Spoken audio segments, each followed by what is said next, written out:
So మన ఓట్లని వాళ్ళు వేటాడుతున్నారు. మన ఓట్లని వేటాడే వాళ్ళు ఎవరు? పొలిటికల్ ఫిషర్మెన్ ఎవరు చెప్పండి? కమ్మారెడ్డి కులాలు. ఇదే అసలు మౌలికంగా మనకున్న సమస్య ఈ రాష్ట్రానికి. మనం ఎప్పుడు దేవరిస్తున్నాం, అడుక్కుంటున్నాం, బాధపడుతున్నాం, మనలో మనం కుమిలిపోతున్నాం. మనది ఇంతే కదా బతుకు అని చెప్పి మీరు ఎట్లయితే ఒక సముద్రం మీదకి వెళ్ళి వస్తారో రారో మనం ఏం చేస్తాం, దేవుడి రాసిన రాత అనే విధంగా ఎలా అయితే మీరు జీవితాన్ని సాగిస్తున్నారో రాజకీయ సముద్రంలో కూడా అలాగే ఎత్తున్నాం. మన సమస్యల సముద్రంలో కూడా మనం అలాగే ఎత్తున్నాం.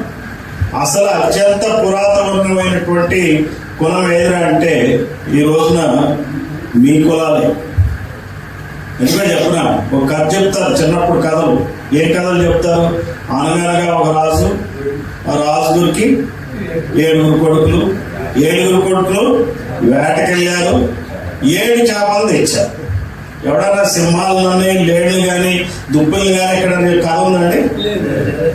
అసలు కాదు ఇది. మీరు రాజు, మీరు వేటాడాలి. ఆ మనల్ని వేటాడే వాళ్ళని వేటాడాల్సిన మీరు. ఆ దృష్టితో కనుక మీరు కలిసి ఇందాక మీరు ఇంతసేపు ఉన్నా కానీ ఒక విషయంలోనే మీరు చప్పట్లు కొట్టారు. ఏమని కొట్టారు? మనమే గెలిపిస్తున్నాం వాళ్ళని అన్నప్పుడు మీరు చప్పట్లు కొట్టారు. అంటే ఇందులో ఏమనిపిస్తుంది? మీకు సమస్య అర్థమైంది. అసలు సమస్య రాజకీయ వేటాడాలా? మీరు రాజకీయ వేటాడండి. ఈ రోజున 4 ఎమ్మెల్యేలు ఉన్నారా? 4 ఉన్నారా ఎమ్మెల్యేలు? అవగాహన ఉంది కదా? మొత్తం కలిపి 29 మంది ఎమ్మెల్యేలు అయ్యారు స్వాతంత్రం వచ్చిన దగ్గర నుంచి ఇప్పటి వరకు. 29 మంది ఎమ్మెల్యేలు అయినప్పటికీ కూడా ఈ సామాజిక వర్గాల నుంచి సమస్యలు ఎందుకు తీరలా? ఎందుకంటే ఈ ఎమ్మెల్యేల చేతిలో అధికారం లేదు. అందువల్ల ఆ దృష్టి పెట్టుకోండి. మీరు ఒక్కసారి ఆలోచించండి. మీరు వేటాడాలి, రాజకీయ వేట ఆడితేనే ఈ సమస్యలకి పరిష్కారం అవుతుంది. ఈ రోజున ఈ వ్యూహాత్మకంగా మరి చాలా పద్ధతిగా మీరు అందరూ ఇంతమంది రావడం నాకు చాలా ఆశ్చర్యంగా ఉంది.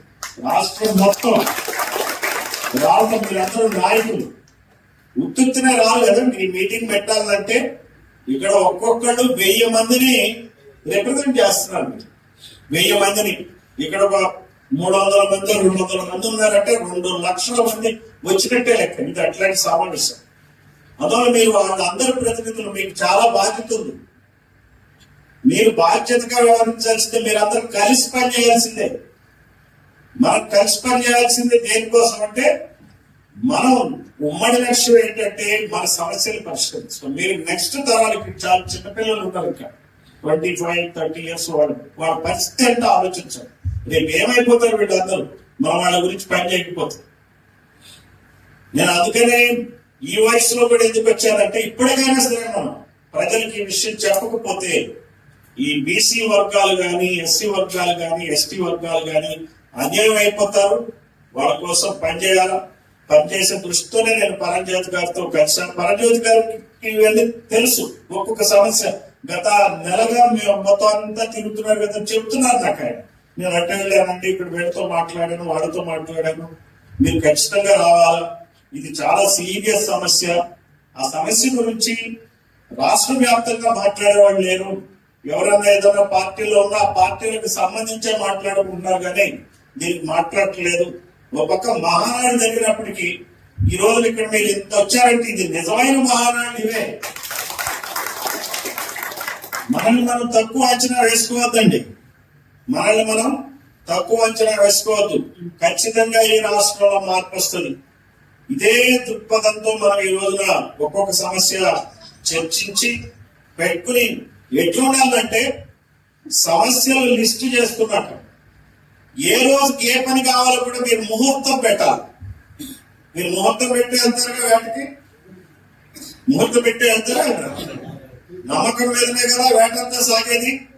అదే నమ్మకాన్ని ఇక్కడ పెట్టి నిజాంపట్నం హార్బర్ కావాలా అంటే ఎప్పుడు కావాలి? మీరే నిర్ణయించాలి. చీఫ్ మినిస్టర్ గారు నిర్ణయించేది, మీరు నిర్ణయించాలి. మీరు నిర్ణయిస్తే పని అవుతుంది. ఊరికినే వెళ్దాం, అడుగుదాం, ఇస్తాడెవడు అంటే ఇవ్వడు.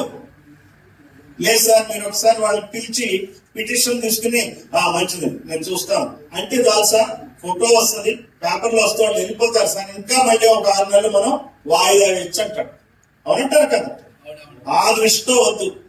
కలెక్టర్ విజ్ఞాపన పత్రం, సీఎం కి విజ్ఞాపన పత్రం కాదు. మీరు ఈ డేట్ కి హార్బర్ కట్టాలి, ఈ డేట్ కి ఈ పని చేయాలి. మనం నిర్ణయించాలి. మన మేనిఫెస్టో మనమే రాసుకోవాలి. వాళ్ళు కాదు రాయాల్సిన మేనిఫెస్టో మనమే రాసుకోవాలి. దాన్ని పట్టుకుని రాష్ట్ర స్థాయిలో ఒక పెద్ద మీటింగ్ ఆర్గనైజ్ చేద్దాం. మా తోడ్పాటు ఖచ్చితంగా మీకు ఉంటుంది.